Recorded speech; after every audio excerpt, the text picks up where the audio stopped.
નમસ્કાર મિત્રો, વિડીયોમાં તમારું સ્વાગત છે। જી હા મિત્રો, અત્યારે હાલ મોટા અને દુઃખદ સમાચાર સામે આવી રહ્યા છે। તો મિત્રો, સમાચારમાં વાત કરીએ તો રાજસ્થાનના બિકાનેરમાં મંગળવારે સવારે ગમખ્વાર અકસ્માત સર્જાયો। શ્રી ડુંગરગઢ વિસ્તારમાં બે કાર વચ્ચે અથડામણ થઈ, જેમાં 5 લોકોના મોત થયા હોવાનું સામે આવ્યું છે।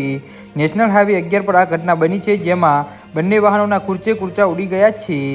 જી હા મિત્રો, અત્યારે હાલ મોટા અને દુઃખદ સમાચાર સામે આવી રહ્યા છે। એક કારમાં 4 શ્રદ્ધાળુઓ ખાટુ શ્યામથી દર્શન કરીને પરત આવી રહ્યા હતા। કહેવામાં આવી રહ્યું છે કે જીવ ગુમાવનાર બિકાનેરના રહેનારા હતા। કારમાં એટલી જોરદાર ટક્કર વાગી કે 2 લોકો તો કાચના તૂટી જતા બહાર રસ્તા પર આવી પડ્યા હતા। મૃતદેહને કાઢવા માટે ભારે જહેમત ઉઠાવવી પડી હતી। જી હા મિત્રો, અત્યારે હાલ મોટા સમાચાર સામે આવી રહ્યા છે।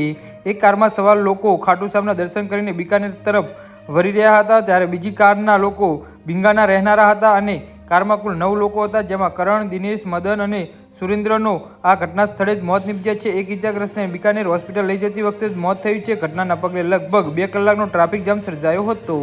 જી હા મિત્રો, હાલ પોલીસે મૃતદેહને પીએમ માટે ખસેડીને અકસ્માતના કારણોની તપાસ કરી છે। તપાસ કરવામાં આવી રહી છે। શું ડ્રાઈવર નશામાં હતા?